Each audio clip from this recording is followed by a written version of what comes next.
From Bite High No Limit comes Bob Pape's Deadlights, the podcast about curious, forgotten and unusual films. In this episode, we have two films about immortality, one about death, and one huge turkey. Or it could be a bird, but we don't quite know yet. So, Deadlights is the curious, forgotten and unusual in film and video, as per your book. It certainly is, yes. And it's been an absolute brilliant opportunity to discuss a few of the highlights of the films. Highlights. Well, Deadlights. Deadlights of the film. So today we want to. We've both viewed and 4 films. He Never Died. I woke up early the day I died. The Giant Claw. Oh, I see that one has struck a nerve. And 12:01 p.m. Just to give you the background, I don't know if I did before. Deadlights was a free piece of paper I gave away. It was an A4 sheet of paper. I printed up my own reviews and bits and pieces of and gave away for free here in Swansea. And that was back in 2019. And so as I said, the idea really is just to get people to watch them.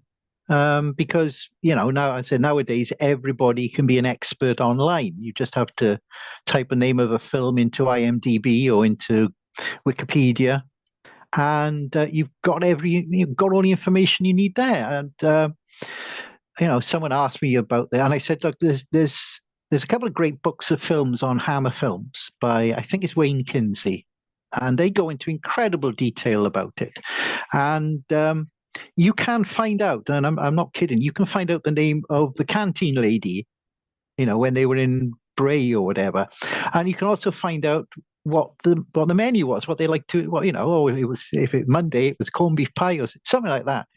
And how can you compete? How can anyone compete with that unless you've got full unrestricted access to records? And if you pick that up and write that in your own review, that's not your information. It's just somebody else's. You're just copying. It's called reference material. But in these days of AI and everything, it all gets chewed up and spat back out, and it's not original. You're just basically, telling people what someone else has said. So what is the point of that? Why not say, don't listen to me, go back to the original?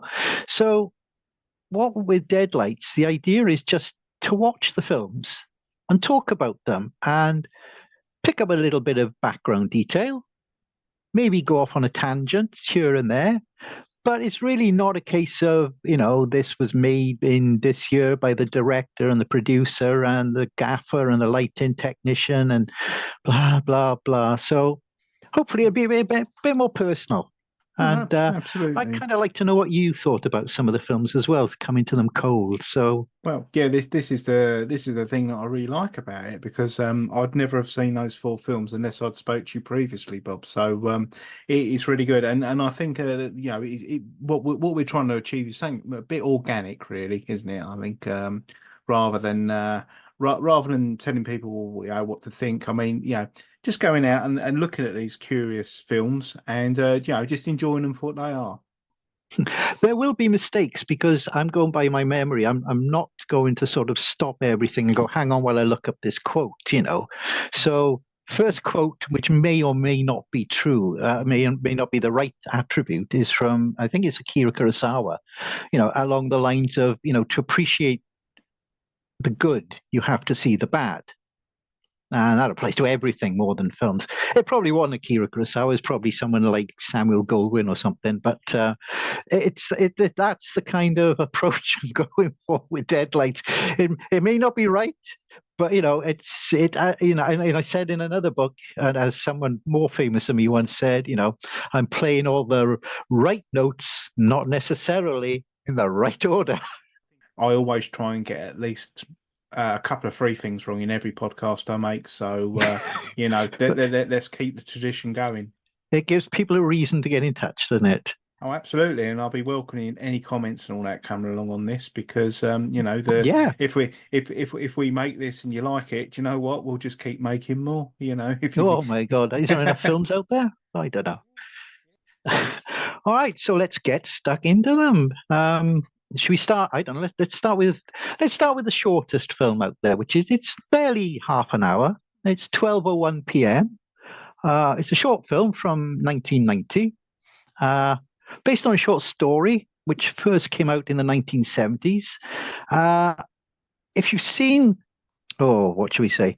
If you've seen Groundhog Day, where you've got the day repeating. That's like a standard trope or standard idea that's used. It's been used in a lot of films. That the idea, especially horror films, where you get to the end of a film and you wake up and the day starts again. The classic was Dead of Night.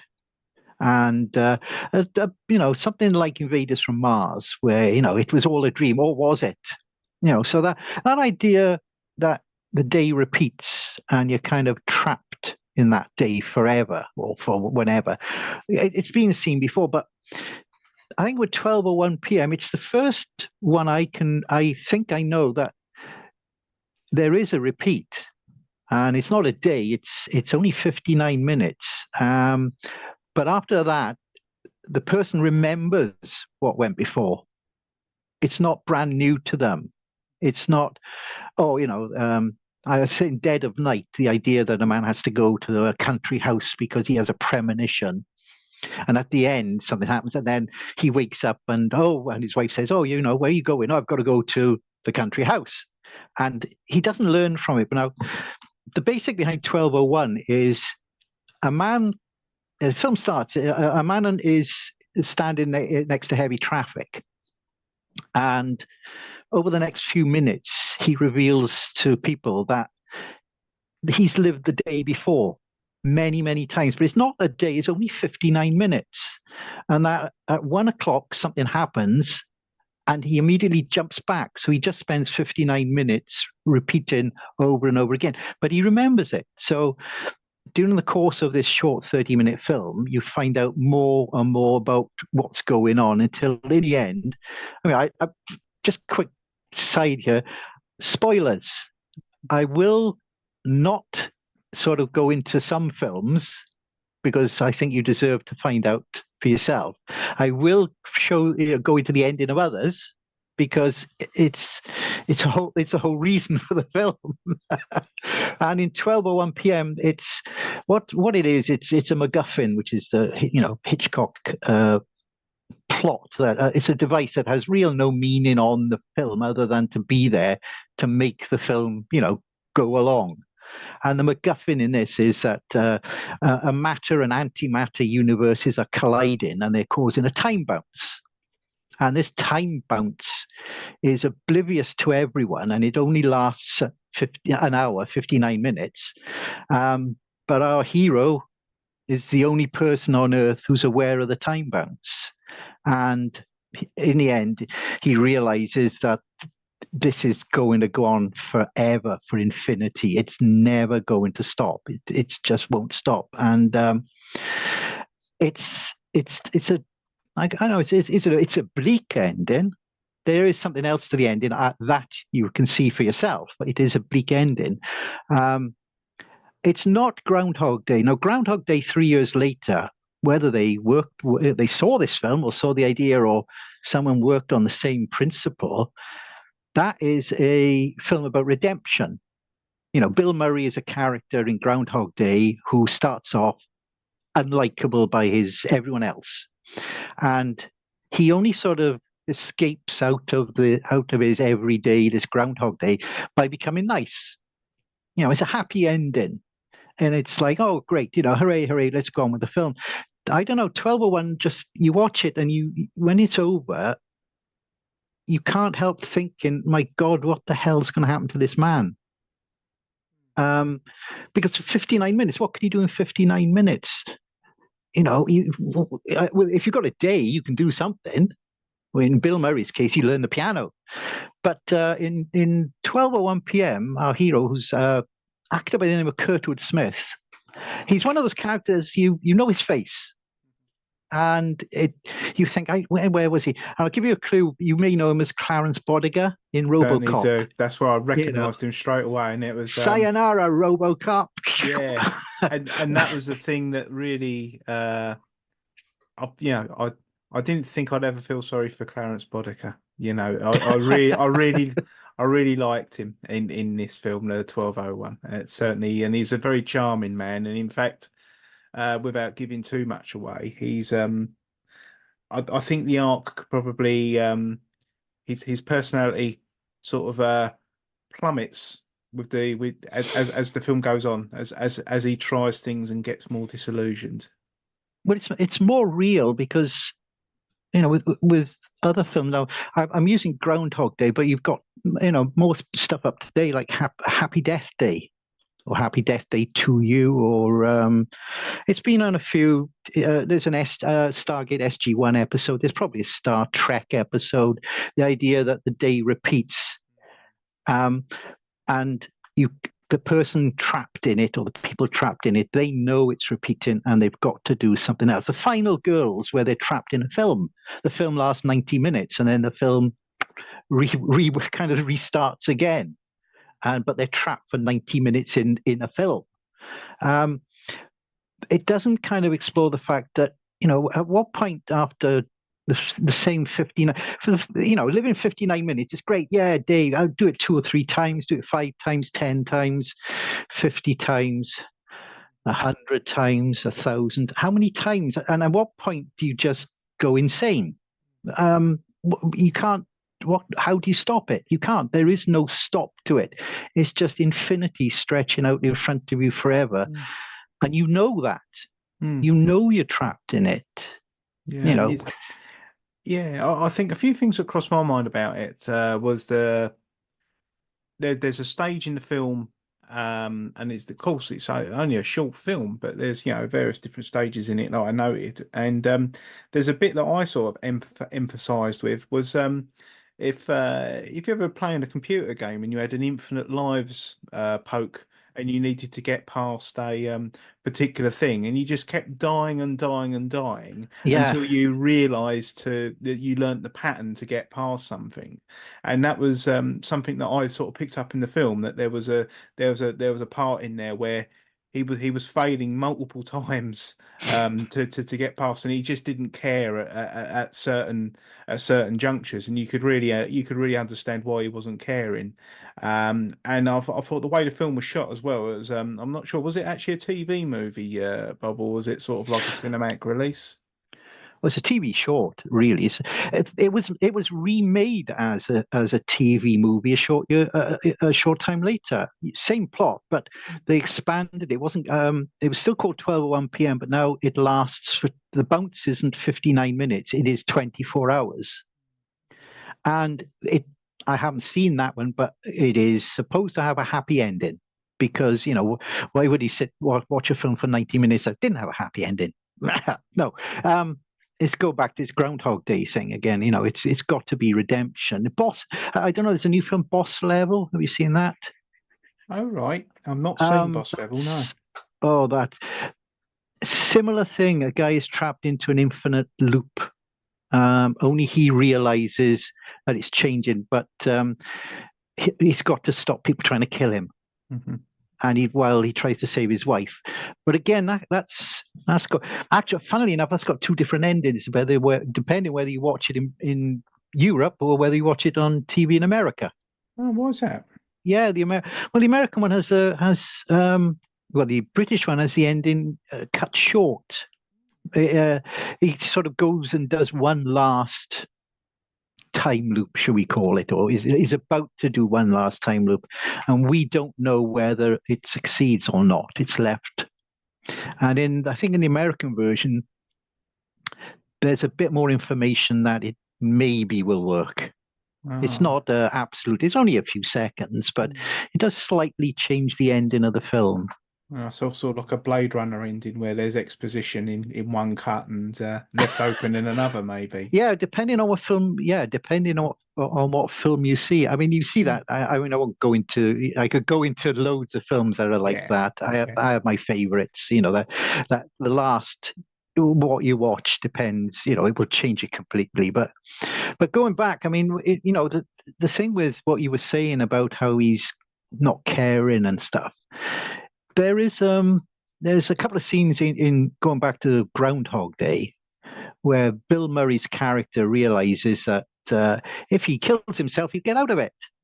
So he's jumping off buildings. He's putting electric, he's putting iron. Was it toaster? He's trying to electrocute himself in the bathroom, and of course, as he steals the groundhog, Puxatawny Phil, and in a car, and he drives away and ends up in a quarry, and drives over the cliff of the quarry, and down he goes, and the car smashes down, and I think Chris Elliott, who's his cameraman, looks over and said, oh, he's okay, and then it explodes. The car explodes, which, if you've ever seen any scene similar, always happens in all films. A car will always go off, and if it reaches the bottom intact, someone will always say, "Oh, he's all right," and then it will explode. It's it's like a Hollywood cliche number, 324 kind of thing. But of course, Bill Murray remembers everything. He remembers how to carve ice sculptures. He remembers how to play the piano. So he's got to remember being burnt alive. He's got to remember having his organs crushed and his, broken. And you think, my God, after I've gone through that once, I wouldn't want to go through it again. No, I see. But it's seen as humorous. But we're back to 12:01 p.m. If anything like that were to happen, you get the feeling that it would be just awful. Because if you sort of think I'm gonna jump into traffic and get run over, that hurts. That really hurts, especially if you don't die. Yes. So Yeah. I don't want to give too much away, so I'm trying to be oblique here, but it's this memory thing. As I said, after how many loops of 59 minutes do you just give up? I never knew how short an hour could be.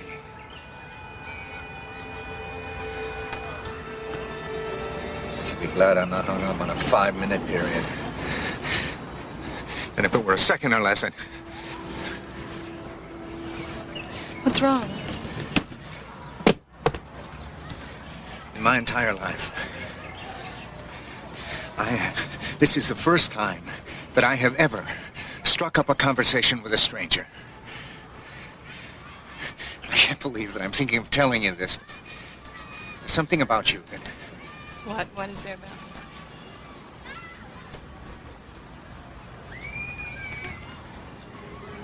Dolores, something terrible has happened to the whole world. The whole universe. You see, it's like we're stuck. Like a needle on a scratch record. It all starts at 12:01. And everything goes along fine until 1 o'clock. And then, bam, the whole world snaps back to 12:01 again. Like the whole hour never happened. And everything goes back to the way it was. Everything. So that each hour seems new. The 5th time or the 5 millionth time. Except to me. My memory's not erased. I am the only one that knows he's repeating the same hour. I'm sorry. I'm sorry. I scared you. I'm sorry. But I'll tell you.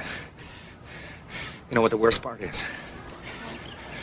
Well, it's all starting to seem normal to me now. I mean, I've been through this 30 or 40 times. And the whole universe is going cockamamie.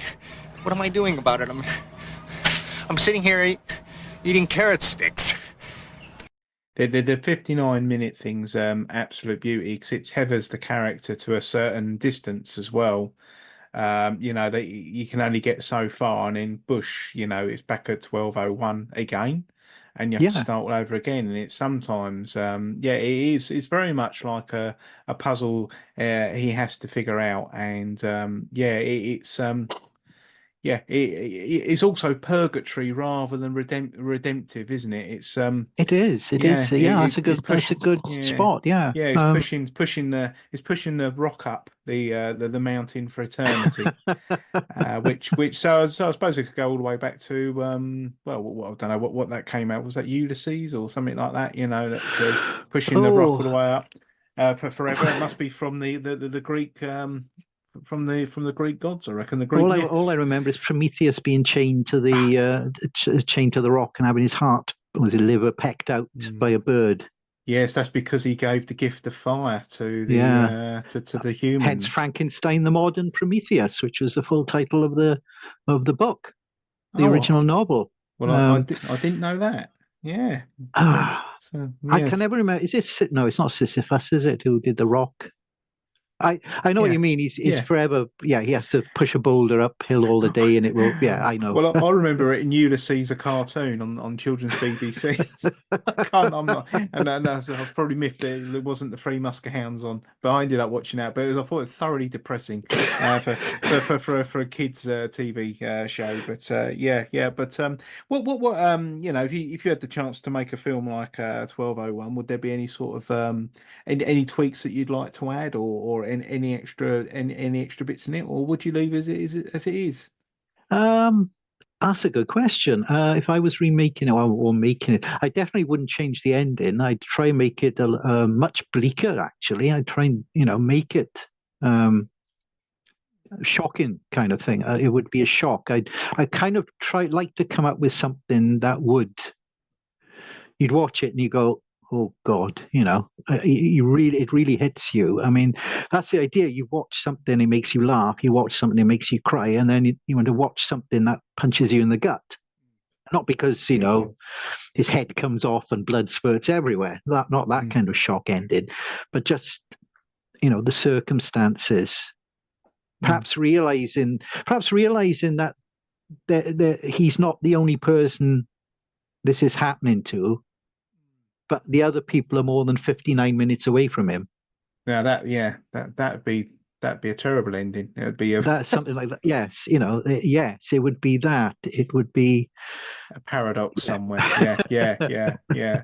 I just Well, leave it like yeah, that, thinking it's yeah, happening all over the world. He's not the only. Maybe he's not the only one. Hooray! He's not the yeah, only one. But oh yeah, God, he's not the only one.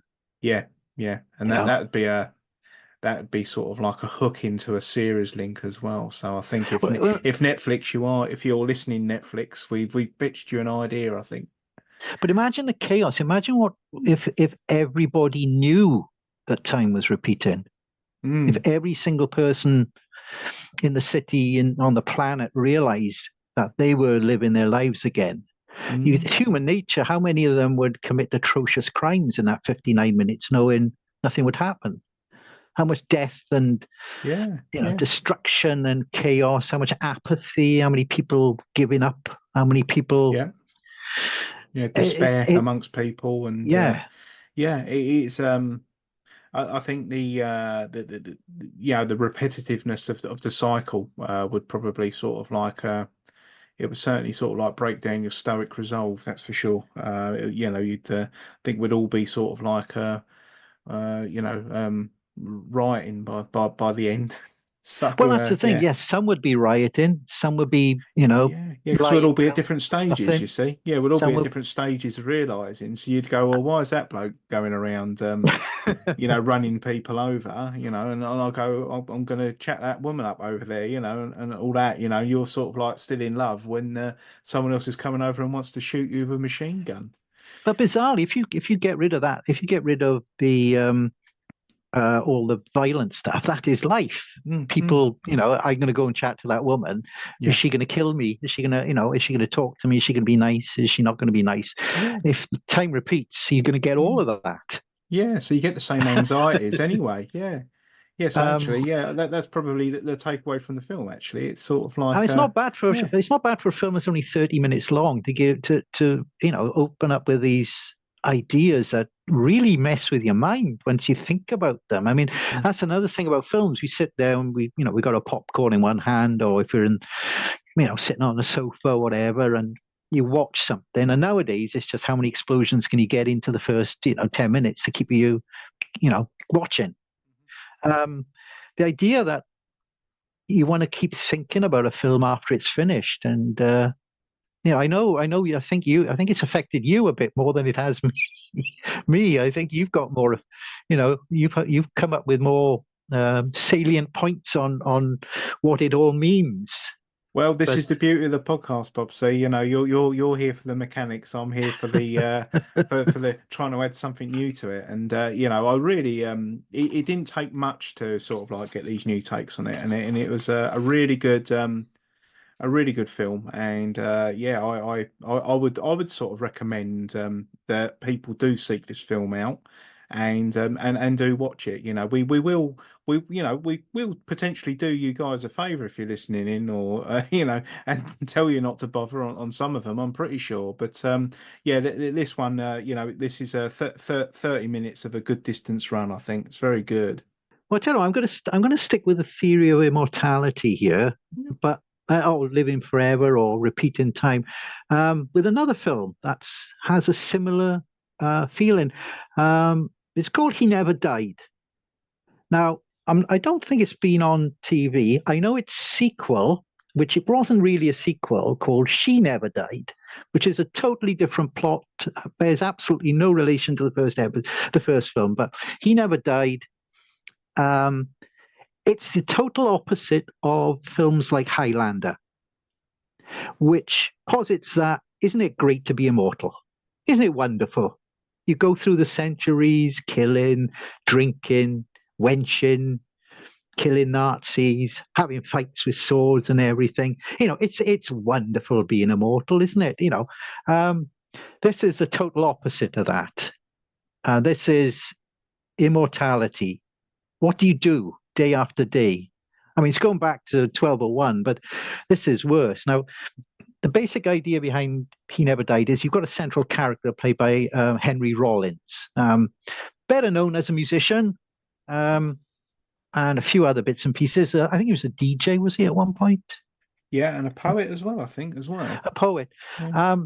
He plays this character, Jack, and it starts off, there is definitely something wrong with Jack, because he likes to, well, he doesn't like to, but he drinks blood. And he spends his days doing absolutely as little as he can. Really doesn't want to do anything. I mean, a big event in his life is going to church bingo and sitting there dabbing the numbers off. You soon learn there's something to Jack. I mean, if the blood wasn't going away, he's not a vampire.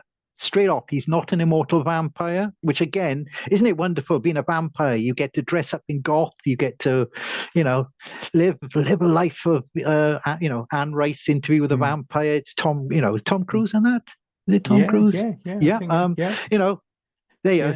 Sorry, that's a perfect example of the research that's gone into this podcast. Well, was Tom Cruise in Interview with a Vampire? Yeah, but modern vampires, it's wonderful being a vampire, isn't it? Old vampires, it was terrible. You had to sort of sleep in a coffin of dirt, and you could only come out at night, and anything could kill you. But modern vampire, everyone wants to be a modern vampire. It's you get to go to masked balls and hang around with rich people. But no, Jack isn't a vampire. You don't find out what he is, really. You find out who he is, but what he is and why he is a different matter. But things start to go wrong for Jack big time. The guy who supplies him with his blood goes missing, leaving Jack in a bit of a quandary because he has a thirst. But it's not just for blood, it's for human flesh, which sounds really disgusting, and it is, and Jack finds it disgusting. He has to eat human flesh, blood. He doesn't like doing it. Really, he doesn't, but he has to. Something compels him to do this. And basically, he can't be killed, which is a bit, you probably guess that from the title. He never died. He can't be killed. And during the course of the film, several people try to kill him using various methods. And what I said about the sort of banality of immortality is that every attempt is just, it's another day in life. It doesn't matter to Jack. He's reached the stage. He's so old. And by so old, I mean, more than hundreds. He's in the thousands of years old. What do you do that you haven't done before? What are you going to do tomorrow that you haven't done today? So Jack basically has become this depressive, almost comatose character who shrugs off. People shoot him, and all he's worried about is getting pulling the bullets out of him. Otherwise, they stay in his head, and it gives him migraines. That's the only reason it doesn't matter. It doesn't matter if someone stabs him or something, because it's going to hurt, but so what? It's not going to kill him. He can't die. That's the point. He never died. Um, things get complicated. He finds he has a daughter that he didn't know. One of the local waitresses starts to get interested in him. And as I said, somebody's out to get him for some reason, which is, the idea of the plot. Now, this sounds like a very downbeat, depressing film, but it's really a very, very black comedy, and it is very humorous as it goes along. Um, there's some wonderful lines in it towards the end as he kills as more and more people Jack ends up killing people, and you find out. I said you do find out a bit more about Jack, and there are the odd things thrown in here. And Jack was in the past, in history. He was characters we know, at least one, and they weren't very nice. At one point, he says, "I killed children in your name" and things, and he's a real evil, nasty person. But he's not. He's Henry Rollins, who's bored with life, and not even the fact that people wanted to kill him sort of livens him up, No, no, because it's just another day. It'll be, someone probably tried to kill him, 500 years ago, and someone will try and kill him 500 years time. What's the point?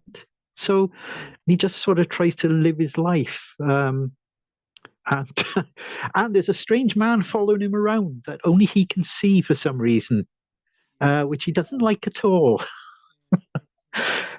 So what did you think? What did you think of it as a sort of opposite of the Highlander and wonderful to be immortal? Well, I first of all, I really enjoyed watching it. It was I loved the Henry Rollins character. The fact that he even got the stoop and the way that he walked. He just shuffled. He was just so tired. He wouldn't expend any additional energy into anything if he No, didn't want to. no, the minimal amount of Yeah, energy yeah, to keep going yeah, and nothing yeah. else. Yeah, he was bored and sort of tired and sick and tired, and I took the thing that he sort of self-imposed himself in exile, only getting his contraband blood and flesh from his contact, so he could control whatever urge it was for him to go out and actually get the Yeah. gear himself. So it's sort of like always in a constant stage of cold turkey, which obviously got really difficult when as we found out, his daughter turned up, which injected a little bit of humanity into him because some of the best exchanges were between him and her and the waitress, with some really good one-liners and asides. And I felt that he was he was only he was only addicted to sort of he needed to pick a fight with the person for to eat parts of them. He wouldn't go Yes, past yeah. if a vicar went past, he wouldn't be interested. But he really had to get in a fight with someone or an altercation or something to somehow that would then justify him eating parts of that person, He maybe. tries that in the film at one point in the film, doesn't he? And the guy says something like, "Sorry, dude," or something, and just walks away. And there's disappointment that the guy won't attack him, so he can, beat him up and eat him. Again, it sounds terrible. You do see a little bit of finger munching, I think, at one point. Well, I should certainly be careful when I'm gardening. That's for sure. But yeah, I just found it all fascinating, and again, without giving too much away, there's a lot there to think about when the film concludes the way it does. I believe it's quite a satisfactory ending. but you may be banging into the internet what the possible connotations are of what you may see, because I think the most dialogue that Rollins' character comes out with, I think, is probably in the last 5 minutes of the film. Well, there's a lengthy sequence where the waitress asks him what he did. What he what he did, what have you done? What do you do? What do you do? And he sort of starts reeling off this stuff over the centuries, and it just goes on and on and on and on and on and on and on. I just sort of think, oh, okay, so what you start off making candles or something, and everything just goes on. So, what do? You never talk about yourself. Well, I don't do much of anything anymore, but when I did a little bit of everything. Like what? I was kind of a bodyguard for a while, and then I sold antiques, which probably made me the most.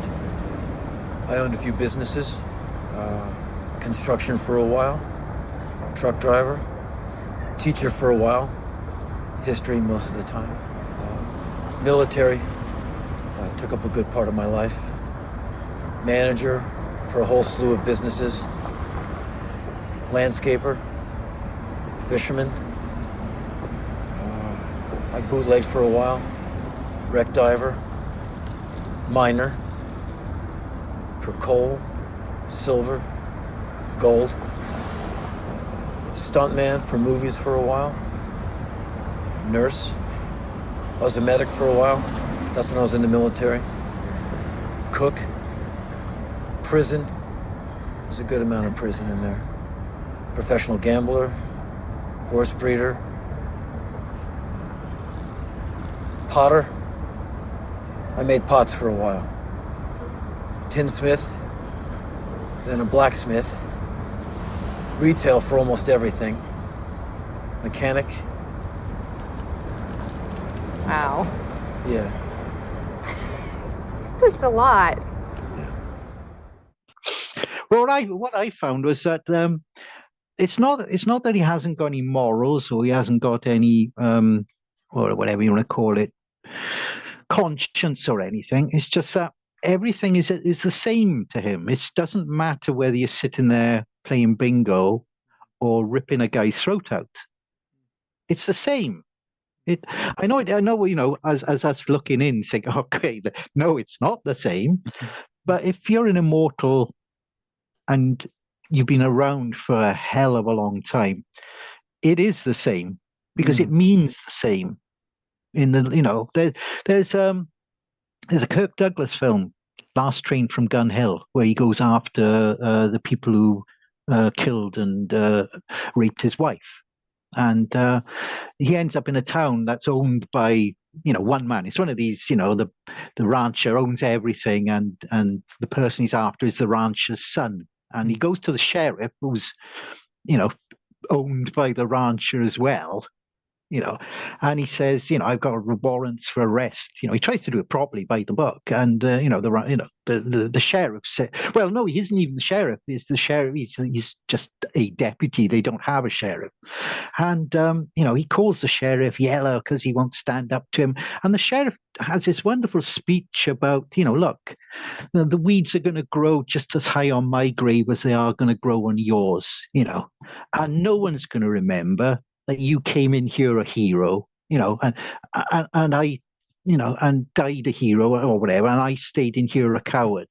It doesn't matter. Over time, no one will remember. So I think a lot of what Jack does is based on the fact that, yeah, maybe for the now people will care, but who's going to care that you rip the throat out of some, street punk 50 years from now? So it doesn't mean anything. It won't mean anything.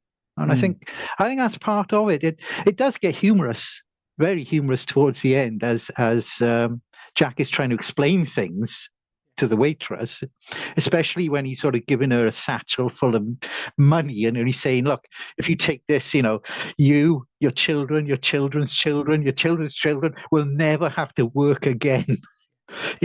Because it doesn't matter. It's just, it's money. What good is $1 million to someone who's gonna, was around in the year 900 BC, 500 BC, 500 AD, perhaps, going back and will be in the year 25,000, 30,000.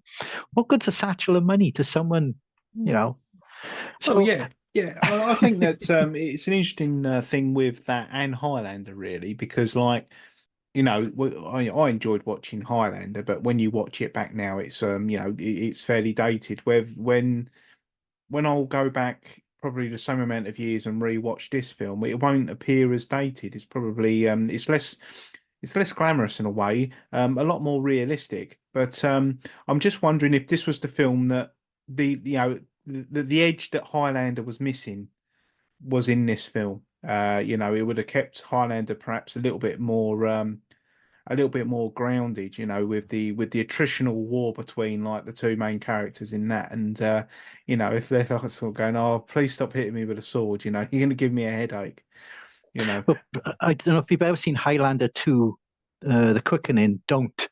Right, Please okay. don't. There's a couple of versions of it around. But put it like this: in Highlander, there can be only one, and it's him. Sean Connery has his head chopped off back in whenever, in the past. Yeah. In Highlander 2, The Quickening, which is a sequel, Sean Connery plays the same character, and there isn't only one. It all starts again because they all come from outer space and they're all weird aliens and stuff.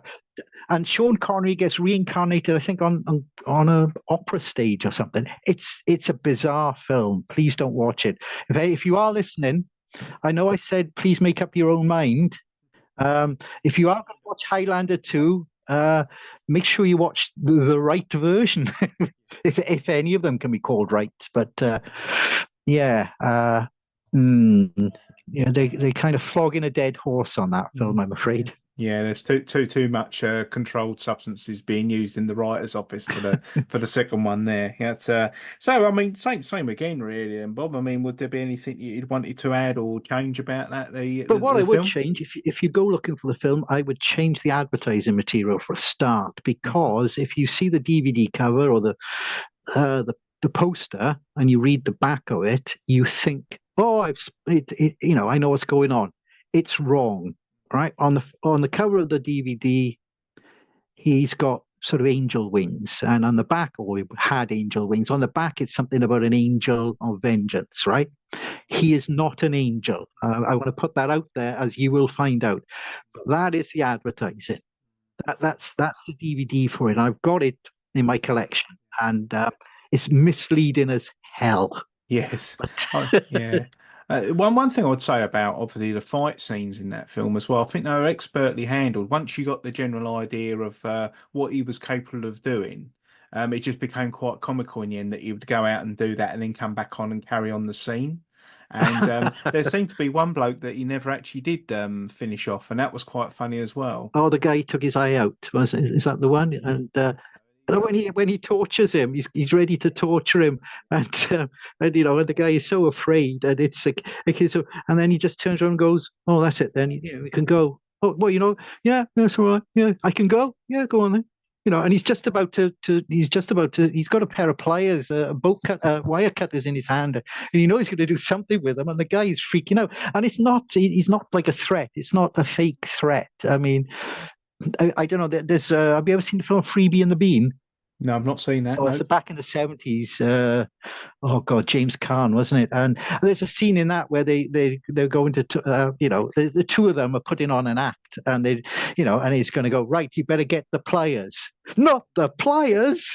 Yes, the pliers. Oh my God, I can't watch. And it's like, it's con, but he comes in with in He Never Died. He comes in with a pair of pliers, and he's going to chop and eat something, and the other guy knows he's going to do something, because he's already missing an eye. He's already taken his eye out.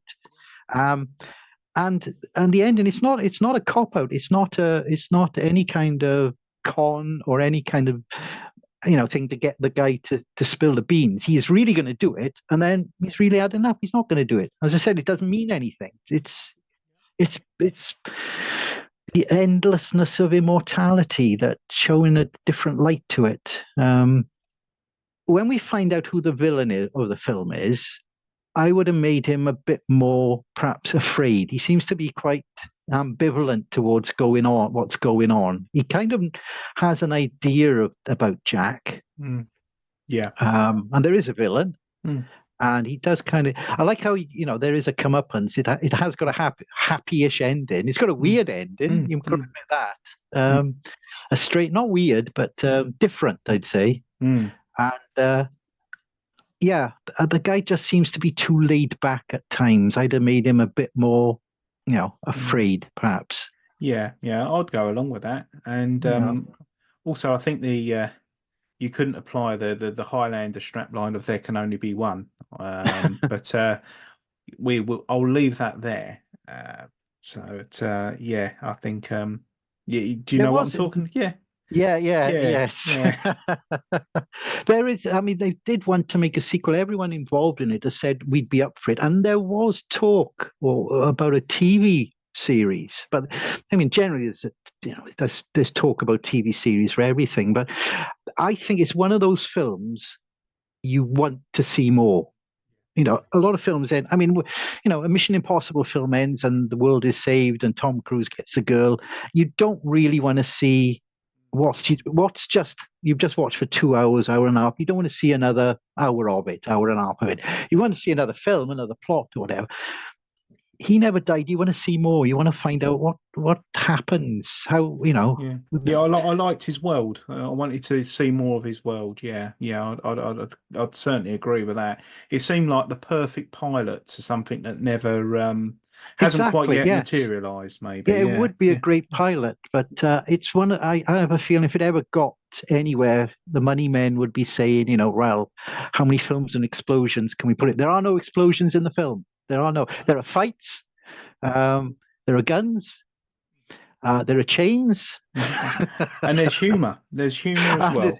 Yeah. And it is, and you wouldn't think it, but there you go. So No, that's good. I'll tell you what, should we go with one of the funniest films I've ever seen? Yeah. I think you know what I'm talking about. I think I do. I think you know what I mean. I'm talking about, come on. Is it what was it? I woke up the day I died. I woke up early the day I died. Yes. Not necessarily. No, it's not. But oh. Or is it the giant? It's the claw? giant claw. Come on. I know I told you to watch some films. That's got to be the funniest. You actually found I woke up early the day I died, which we will come to. Funnier, did you? You found it funnier. I did find that. I found that one funnier. So that see what I mean about difference? Yeah. I find it funny for a very personal reason, and that was when I was a kid. I came home from school one day, and my dad had finished work. He was a builder, and he knocked off early.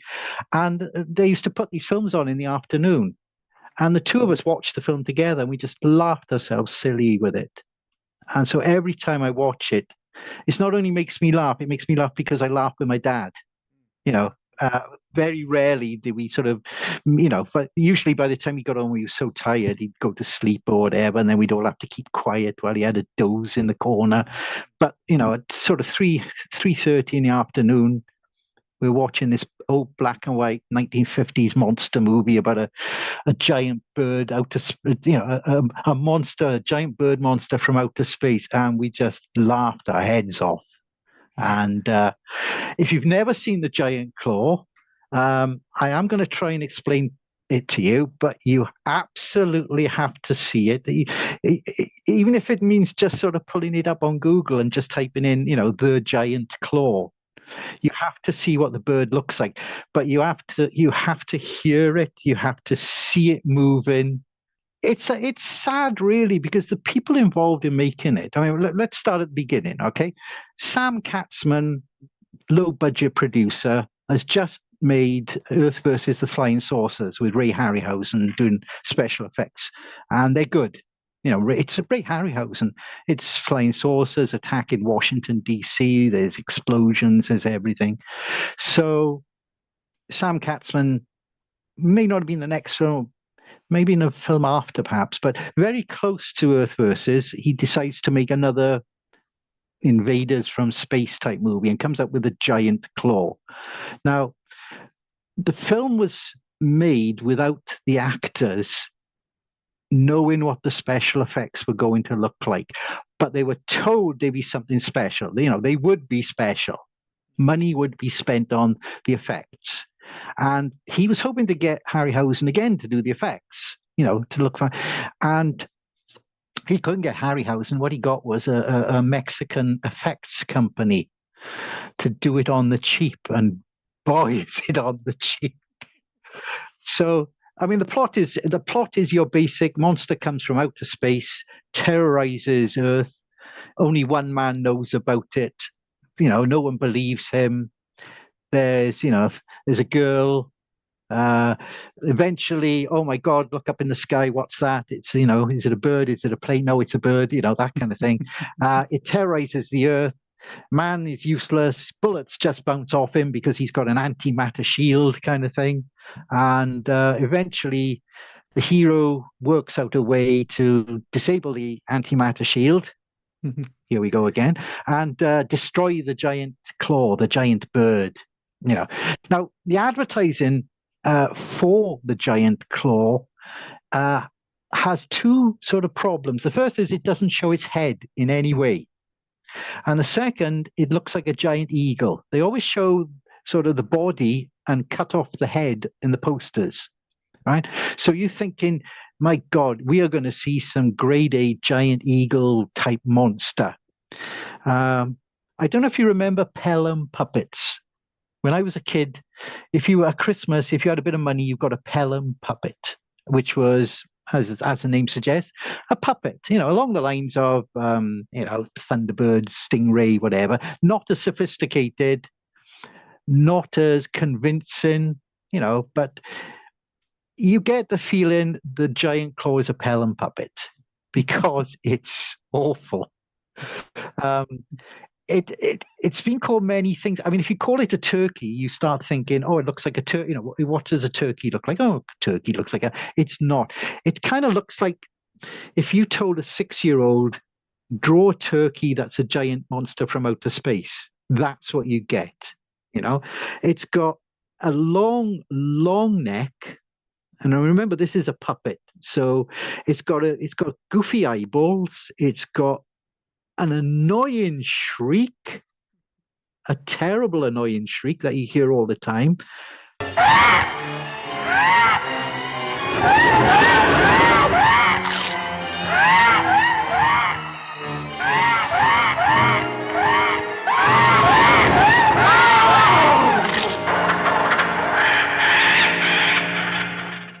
Its wings were barely flap.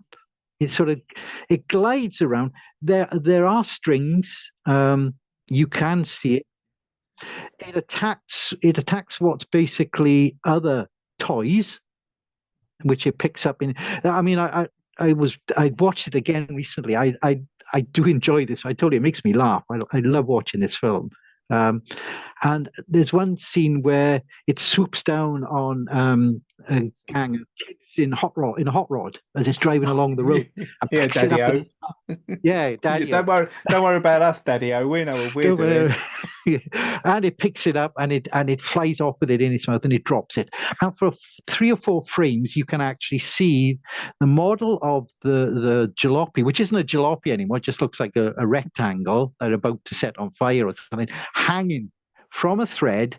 Well, it's not a thread; it's a string. It's like literally a black string going to a hook on the back of the model, and you see that in all its terrible glory. Come on, man, make this thing go! Come on! Let's get some speed on this.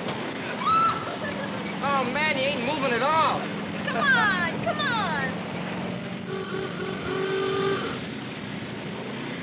Maniac driving with lights and fast. Maybe you didn't hear the proclamation.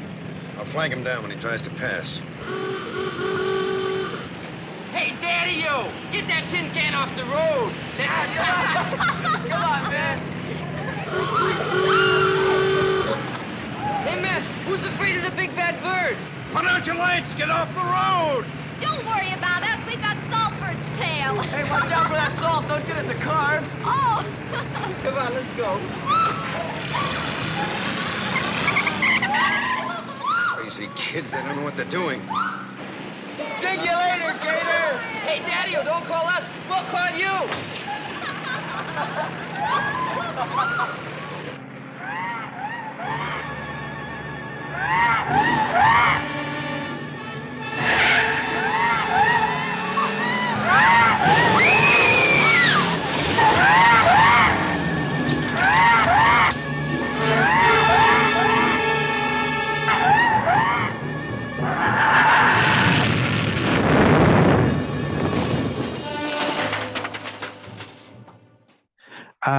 And of course, everyone's reacting to this as if it was, Ray Harryhausen type, real special effect.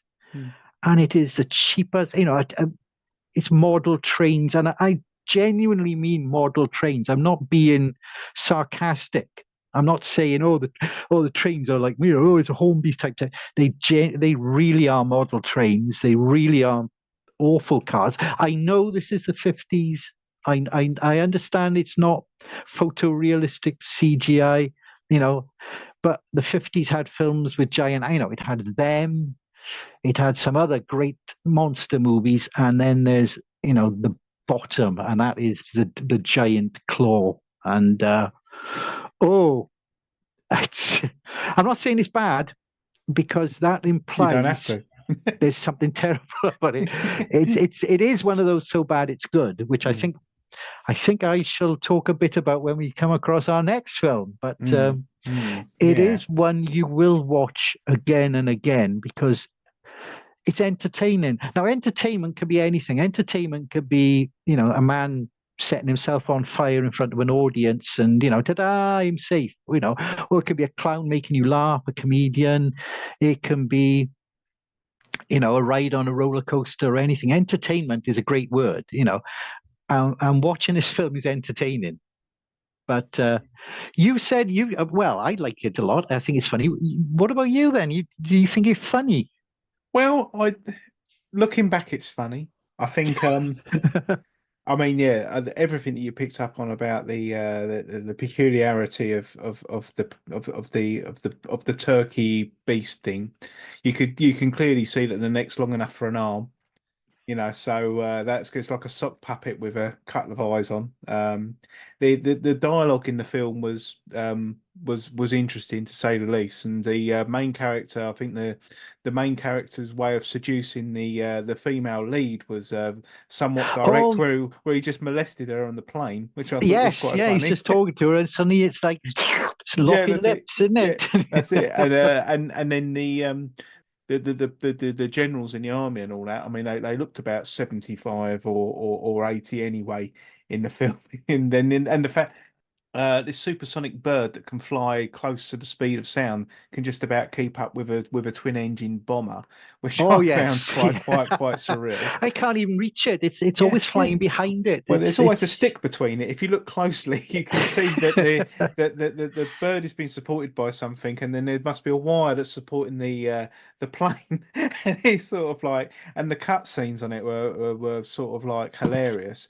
But it did have the best quote of all the films, the best movie bit of dialogue in there, and that was, well, then what in blazes are we waiting for? Well, that's what I've been talking about for 10 minutes. Get me my pants, will you, General? Oh, Sally, get out of here.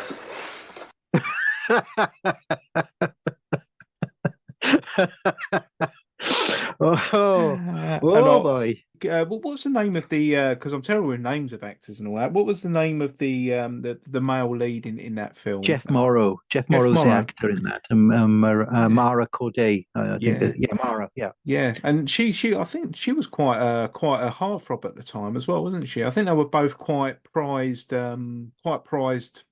Stars Yeah, for the film, they were. Yeah, they were pretty good. I mean, Morrow. They wouldn't show the film. Apparently, they wouldn't show the film to the actors after they'd made it. I wonder why. Morrow is. There's a story that Morrow actually paid to go into a cinema to watch it, to see it, and then believed, then sort of slunk out, hoping no one noticed him, because the audience, and Corday was convinced her career was over. Apparently, but no. the advertising for the film is incredibly misleading, and not just the poster, because they keep going on and on about how it's this in the advertising, it's a prehistoric monster. It can fly at 4 times the speed of sound, according to the poster. It's, hundreds of people are eaten, planes crushed, entire buildings blown away, and if you've just been watching Earth versus the Flying Saucers, you might find some of that a bit familiar, because some of the better parts of the giant claw are actually lifted off of Earth versus the Flying Saucers, and including the sound of, at the end of Earth, they use a weapon to bring down the saucers, and it emits a sound. And funnily enough, that's exactly the same sound, the weapon that Jeff Morrow puts together at the end to take down the giant claw. And I don't know. I think I might have mentioned to you about the end, the very ending. I am convinced that when you see the very final frame of the giant claw, it's just got its middle finger up at you. It's as it slowly sinks, how they've defeated it, and it sinks into the water. I am convinced it's giving you the middle finger. That was the best effect as well, because to make a puppet sink straight away without it like bobbing back up was quite good. But Jeff Morrow's voice I found strangely familiar. Now, this is a blow-up I had made of a bubble chamber photograph. The chamber was bombarded with high-speed particles. Result? A photograph of a trail made by what is known as a mu meson. Mu mesons are 210 times heavier than electrons, which means that in a mesic atom, the electrons revolve around a nucleus at just a small fraction of the ordinary distance in the normal atom. Rooney, I don't have all day to bark at you, so I'm going to make this short and sweet. I want my daughter out in front of the school in 10 minutes by herself. I don't want anybody... Rooney! Rooney! Yes, yes. Listen here, pay attention. I changed my mind. I want you out in front of the school with her. I'd like to have a few words with you, by God. On second thought, we don't have time to talk right now. We'll get together soon and we'll have lunch. The giant claw. It was an experience, I must admit, and I'm it must have been so out there that for you and your father to bond over that one afternoon. I mean that's got to be the admission price alone, really. So but yeah, I mean, I'm not even gonna. I've asked you the last 2 times, on your last 2 films, what would you change about it to make it better? But this is only this podcast can only last for several hours.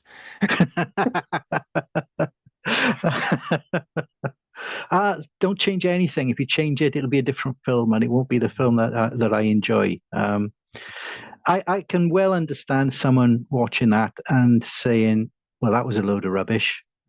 I can I can understand that, based on the fact that perhaps you've just sort of seen, Lord of the Rings or something, and you've seen some, hundreds of millions of dollars spent on something that I don't know what the budget for the giant claw was. I'm guessing it wasn't hundreds of millions of dollars. A lot of it was left in the producer's pocket, I think. That's the thing, see, with bad films. I mean, I think we'll cover that next, to be honest, in a bit more detail. But what is a bad film? Which kind of, I think we can segue onto what we just, what you called the funniest film you'd seen, or one of the funniest, perhaps out of the 4, perhaps. But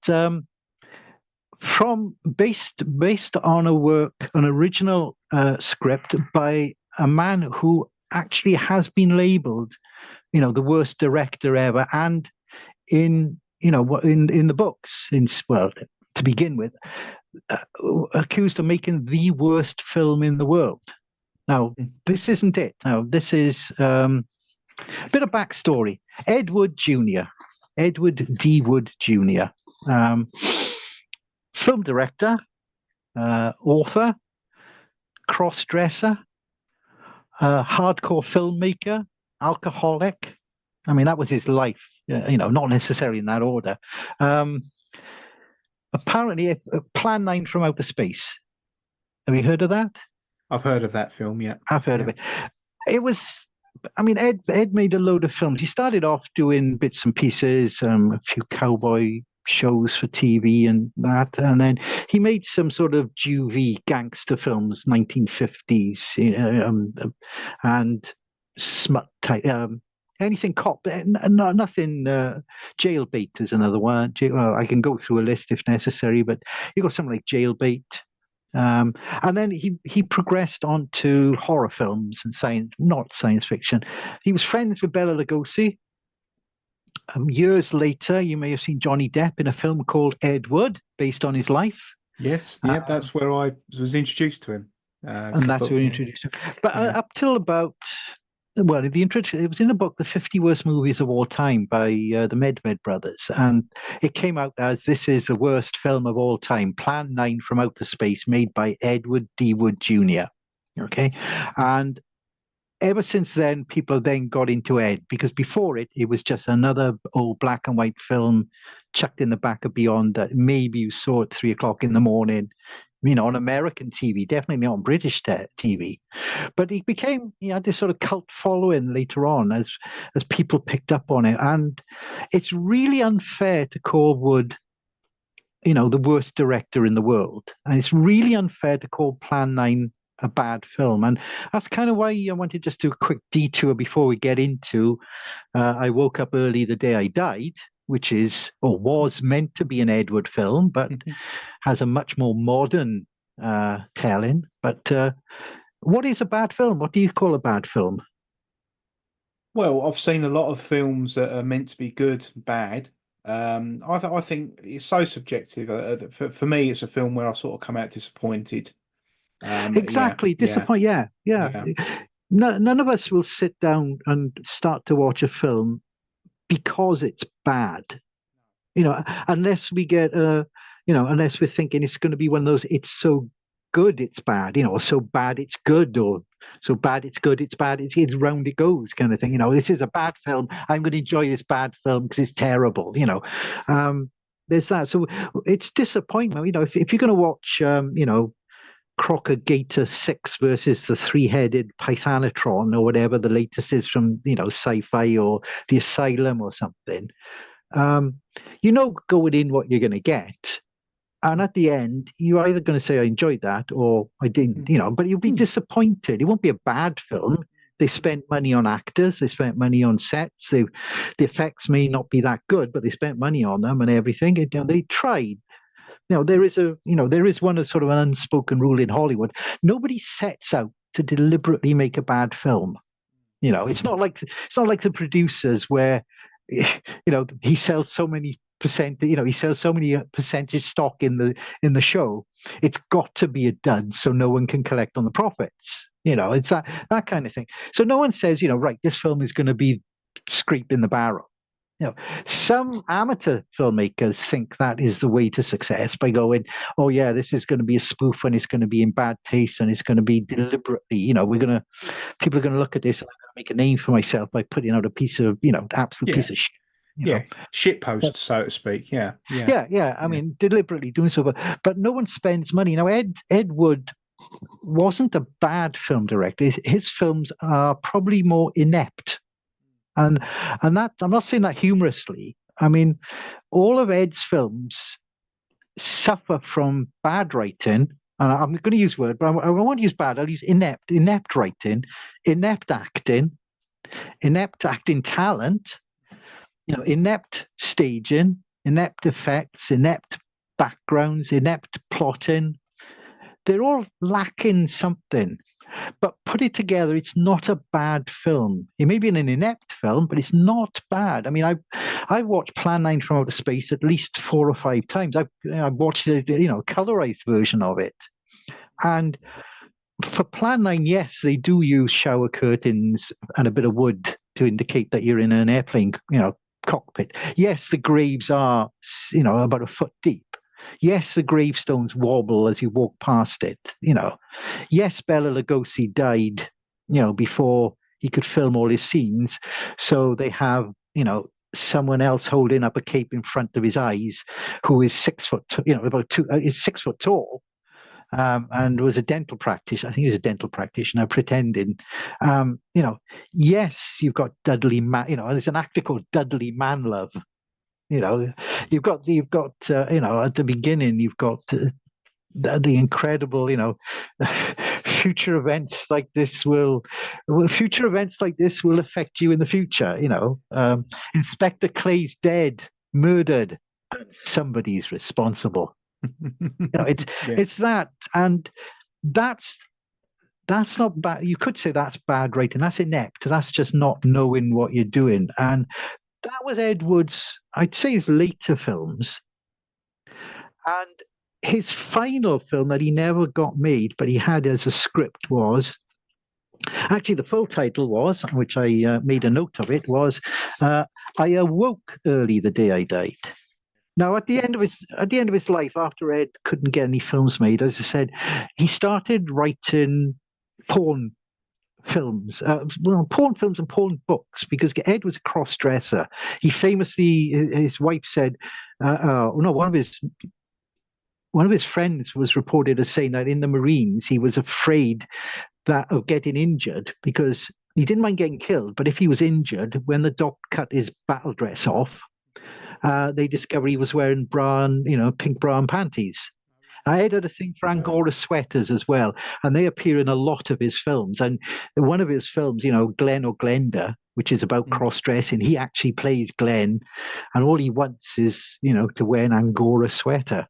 That was his fetish. Now, at the end of his life, he became an alcoholic. I mean, really, really bad drinker.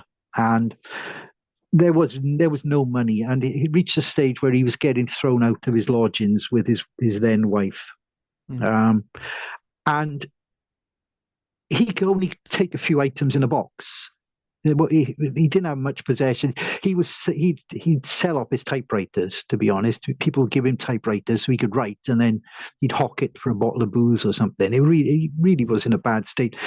What he left behind was an unfinished biography of Bela Lugosi, which would have been brilliant because he made friends with Lugosi, and he was the only one at the end of Lugosi's life who would give him a job. It wasn't much of a job, but he did pay him, and he did respect him.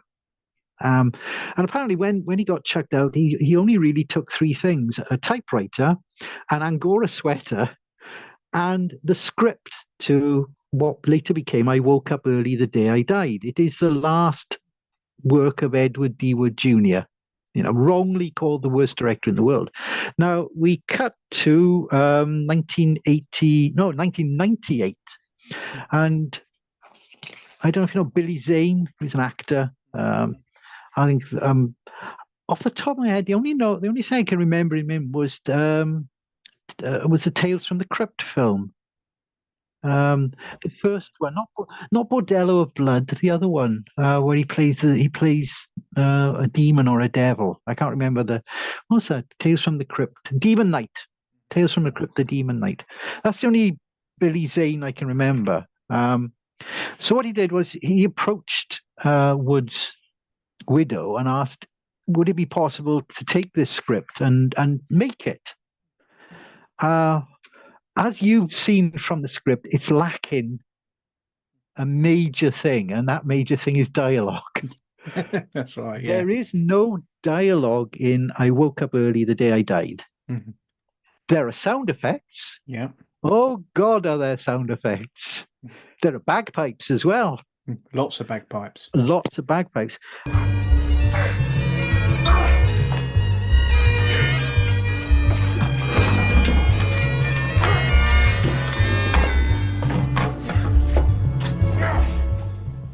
There are also lots and lots of guest appearances. I've made a list of some of the major ones. I mean, you've got Billy Zane. I mean, before getting on, the plot is quite simple. He's in a hospital, or is he in prison? I can't remember. He's in hospital. Some sort of an asylum, isn't it? I think that's it. Yeah, and he escapes by dressing up as a nurse. There's the cross-dressing. But then I found an interesting parallel with that to Ledger's Joker in the Batman film.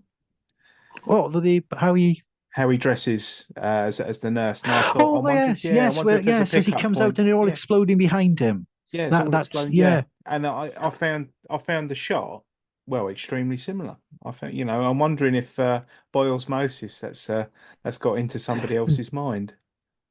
But I mean, he's in. I think it's a sanitarium. He escapes by dressing as a nurse. He robs a loan office. Um, he dumps the money in a coffin in a cemetery, and then when he goes back to get it later on, the money's gone. And the film then is the character called the thief trying to find out where the money is. Um, and running into a load of weird characters along the way and situations and stock footage, which was a staple of Ed Wood's films. So you can expect to see Ron Perlman, otherwise known as, well, he was the Beauty and the Beast, wasn't he, in Kronos and a lot of things. Tippi Hedren, formerly of The Birds. John Ritter, what was he? Was a tool man, wasn't he? Oh, I can't remember his name. Tom. There was a TV series. He played the Tool Man. Oh, The only Ritter Alton thing of was the guy in Friday Night Dinner, but that's not the same one, is it? could be him. Oh, I don't know. Karen Black, Sandra Bernhard, who was a bit of obscure. If you've ever seen the Lone Wolf and Cub films based on the manga, and you've heard of Shogun Assassin, which was the Americanized taking of two of those films, squishing them together, taking out all the boring bits, leaving all the blood and guts in. Sarah Bernhardt is the voice of Daigoro, the little boy in the baby cart. She dubbed the voice. I just chuck these things in here, just here and there, just for everyone else. You got you got Eartha Kitt, Christina Ricci, Jonathan Taylor, Ricky Schroeder, Leif Garrett, and you've got there's an uncredited character. Well, he's credited as Lord Heinrich Binky Alcoa III, and he's the shopkeeper with a special interest in his shoe, in his white high heels, which when he visits the shop. That's Bud Cort. That's a really. I haven't seen Bud Cort for a long, long time. Many great films of the 70s. Brewster McCloud. See, Rooster Cogburn, Brewster McCloud. That was one of his. One of the things in the film is noise. He's But you said it was funny. Why did you find it funny as opposed to just sort of an Ed Wood film?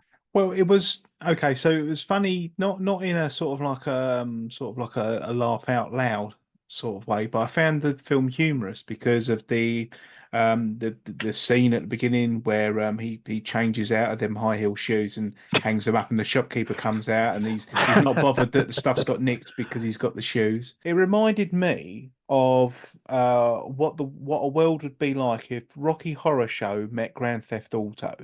It was that sort of vibe about it, and it was a sort of film that Channel 4 was made for. It would be the sort of film that they would show. So I found it sort of humorous in those sort of ways, and also the character acting, the method acting of the main character was very good. The way he would goose step about and sort of like hook himself off of the camera and things like that. And it was like, because there was no dialogue, I think there was a lot of heavy lifting from the sort of like the method acting of the main character.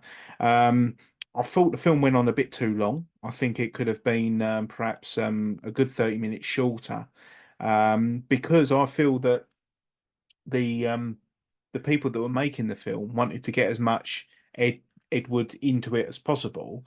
I think in the end it was probably perhaps made by committee and everybody wanted to leave their own bit in maybe.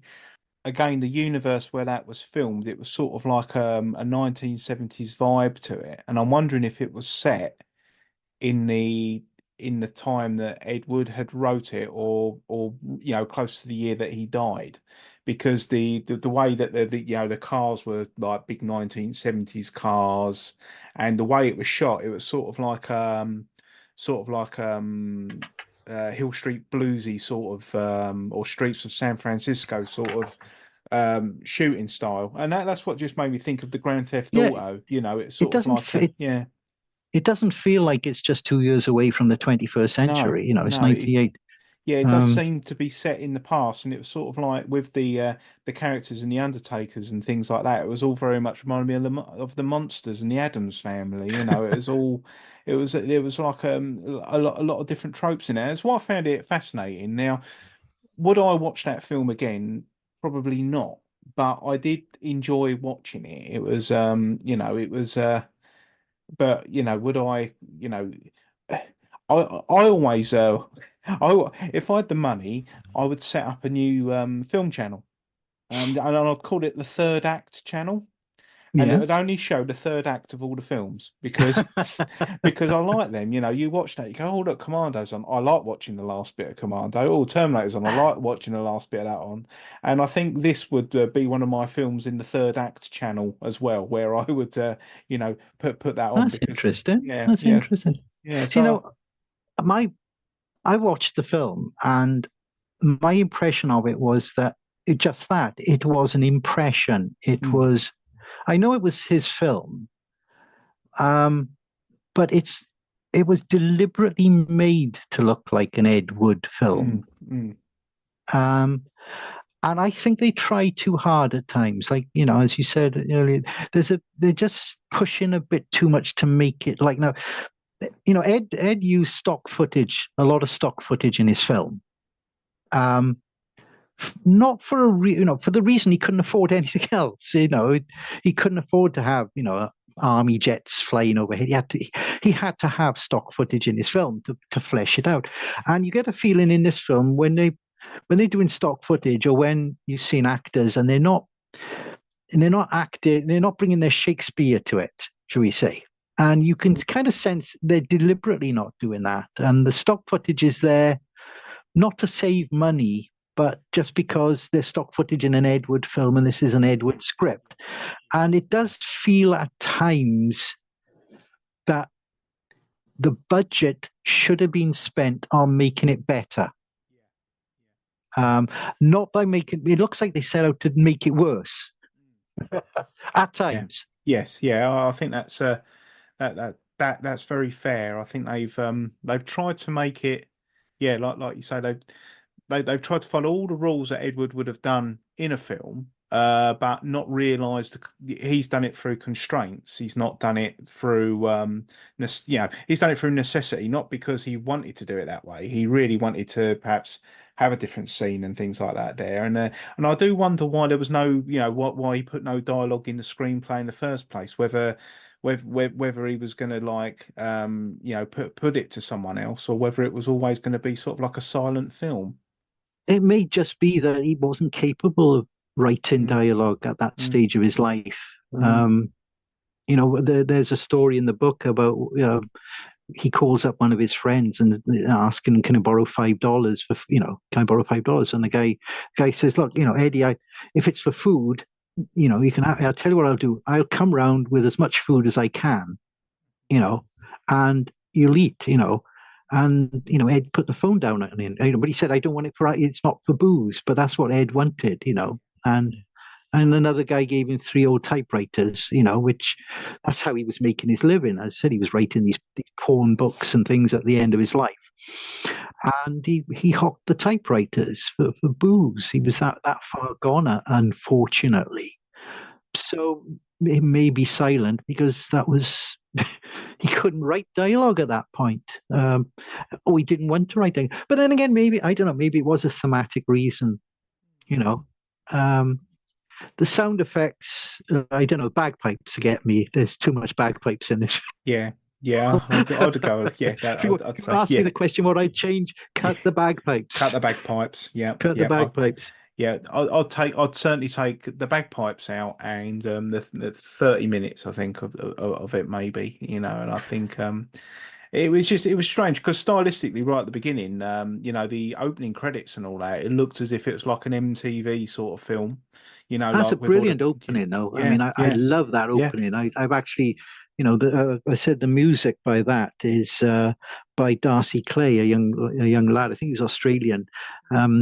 He died really early in his life. I mean, I've after hearing that, I set out to find, the music as an MP3, which I bought legally. I hasten to add. Of course, of course. Yes, of Yeah. course, of course. I can cross my That's fingers. staying in, Bob. Yeah, definitely. That's staying in. Yes, make sure you emphasize that. But Yeah. it's Jesus, I was evil. I mean, and the opening credits, I've said it looks like they were put together by the kid next door, with a bit of glue and scissors or something on.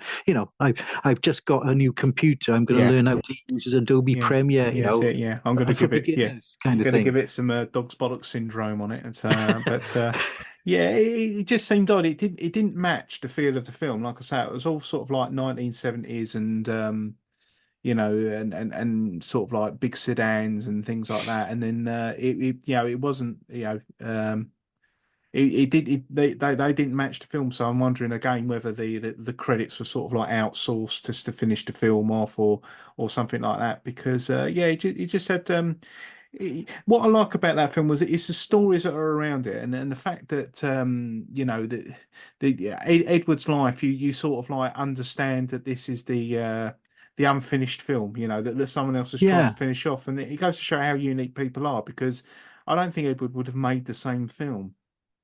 Well, the last real film I think Ed was in was I remember all the top of my head. I think it was called Take It Out in Trade. Mm-hmm. And in that he plays a cross-dress, an ugly.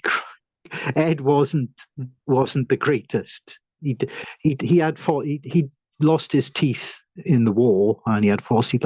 But Ed liked to dress up, but he wasn't, should we call, convincing. When he was young, and if you watch Johnny Depp in Edward, he's got a moustache. He's walking around dressed in everything and an angora with a moustache. Yeah, and I think that was the joke, wasn't it? Because his missus was going, "Well, my jumper's always stretched." And in Take It Out in Trade, which was it was a lost film for a while. It really, no one could get a copy, and then eventually, I think it was SW, Something Weird Video. I think it was found it. Now again, I've got a copy that I legally own. Nudge, nudge, wink, wink. Of course, I have. And they also released the outtakes for it, which are about as long as the film itself. But that was Ed's. I think that was probably Ed's last appearance. He's looking a bit. I mean, he's not staggering drunk kind of thing and forgetting his lines through it, but he's not up there with Laurence Olivier, should we say, either. It's showing on his face the ravages of time and alcohol, which is a pity. And I said I don't like, people say, going back to what I said about inept, and bad. I probably wouldn't watch it again. I've seen it. I think I've seen it twice. I watched it and then I watched it to review it, kind of thing, properly. Get an idea of it again. But you don't have, it's not like people who watch Star Wars 500 times or something. No, I'd watch Plan 9 from Outer Space, or I definitely watch that many, many times. I enjoy it, not because it's bad. I'm not laughing at the badness of it. It's a film. At the end of the day, Ed made movies. God damn, how many movies do people who criticize his films badly? How many have they made? Exactly. He made them, and these are they were made in Hollywood with and they may not be the best in the world, but they are cut together and they are films and they are out there, and there is legacy. And and people knew what they were getting when they were working for the guy. It weren't as if he was going to miraculously become sort of like another director overnight. It's sort of like some people wanted to work with the guy, just to see how it was. But so I mean, out of the four films, I'm not going to be cruel. I'm not going to tell you just to pick one or anything like that. I think all four of them. It's tough between 1201 and He Never Dies for me, and I really they're sort of like a double bill, really. I think 1201 sort of like it's sort of like it's a redemptive double bill for me, so I'm going to keep it at 2 because I can make the rules up. But what about you, Bob?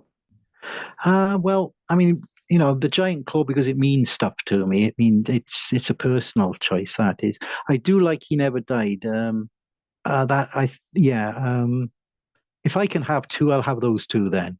I mean, 1201, you can't, you don't want to watch that again and again and again. Otherwise, otherwise you start thinking, hang on, am I in a time bounce? How many times can you watch Groundhog Day? Answer: once a day for the rest of your life. It's that kind of thing. I've seen that's it. He Never Died. Yeah, it's you want to watch it to say you watched it. It's not a complete. It's not. I watched all the Edward things, but it's one of those films. Yeah, you watch it once, and it's not you don't want to watch it again because of what you've seen. It's just that you don't want to watch it again. Yeah, it's not. It's just there's nothing. It's ambivalence towards. You've seen it. You had the experience. Now watch somebody else have another experience. Now the Giant Claw I watch because I get an experience again and again and again. He Never Died. It's a really good film. I love the way Henry Rollins is so well. He's so laid back. He's horizontal. Unless he's got to act, especially in the last sort of 10, 15 minutes where you kind of get an inkling of what he's capable of if he's pushed, if he really needs to do something, and that he. I would definitely want to revisit his world just to see what else, expand his world, certainly. But I think that's probably a good thing for the podcast. What film would you watch again? I think it's probably a fair thing to say that you have to watch all four films at some point. But what ones would you want to revisit? That's completely up to you. But I think like I say, I don't think I'll be watching The Giant Claw again. But if it ever comes up, I'll always think of you, Bob, definitely. And but it's been I think they're great quad of films to chat about, mate. Definitely. Well, I hope if we've got anyone still listening at this point as we wind things up for hopefully the first of many episodes. Yeah. I don't know. Depends how many dozens of people we can get to listen to it. Well, I think that, thousands of people. Sorry, I misread the line in the script there you gave me. Sorry. It's. I said the idea. Watch it yourself. I mean, Giant Claw means something to me. Doesn't mean anything to you. Whatever. Blah blah blah. Hunt these films down. I know some of them are not easy to find. I understand that. This is not a case of. I think we mentioned this in another podcast about some people will, if they're into, say, computer games, they will pick a very, very obscure computer game and laud it to the heavens. Look what this is. It's a gem everyone has missed. Look at it. Look how clever I am. I've discovered its capabilities. I'm the one. Everyone agree with me. Come play the game I say is brilliant. And you get that with films. I mean, you will find people will go, oh yeah, you want to watch this obscure silent film from 1925 or whatever, this film, wow, because it predates, and look what I've written about it, look what I've discovered, this is my interpretation. It's not that. I'm not picking these films. Yes, they are difficult to find, some of them, I agree. And I'm not picking them just to say, look how clever. Please, if you can, they are out there. I said 1201. You can get on a DVD collection. I've seen it on eBay a couple of times in a collection. He Never Died. I got my copy from HMV, I think it was. Woke Up Early the Day I Died. Might be a bit more difficult. I can't remember where I got that from. That was online.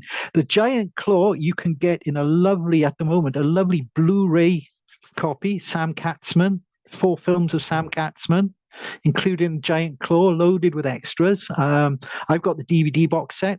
You've got the Giant Claw, Zombies of Moratau, The Werewolf, and another one. But you can get it. I think who's doing it? I think is it Arrow? I think Arrow might be doing it. There's a box set. It's out there.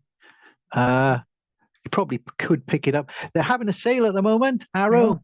That's it.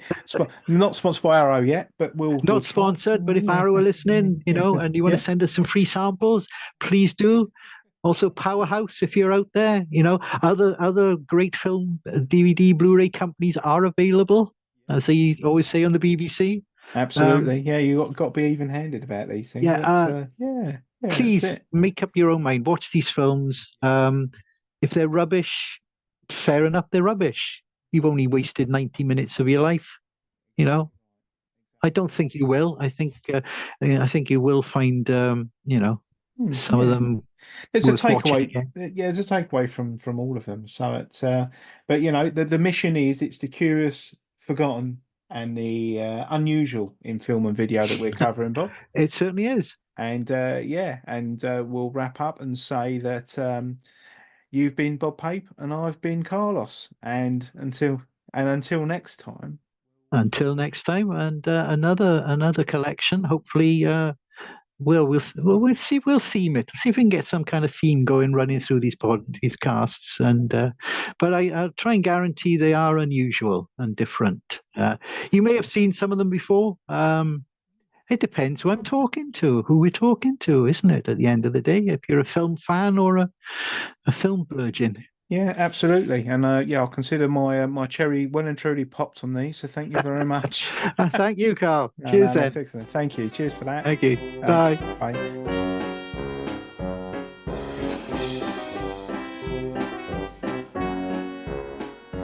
And that was Bob Pape's Deadlights, hosted by Bob Pape and myself, Carlos. If you like what you listen to, by all means drop us a message at TeleTextR or on the Discord with your film tips or your reviews, or let us know if you've actually seen any of those titles that we discussed in today's show. Byte High No Limit is obviously a podcast about all different forms of technology, and the Bob Pape episode is a perfect fit into the stable. So if you would like to show your appreciation by perhaps sharing the episode or rating it or liking it or telling a friend, that would be enormously brilliant. Also, if you feel that way inclined, you can donate towards the cost of hosting the podcast. It's on Podbean. That just costs a few quid a year to run, but it is a hobby, so that's really down to you guys. You can get that on co-fi.com/byte high, and you could make a one-off or whatever you like, really. That's completely up to you. I hope you enjoyed listening to that as much as we did making it. So until next time, keep it blocky.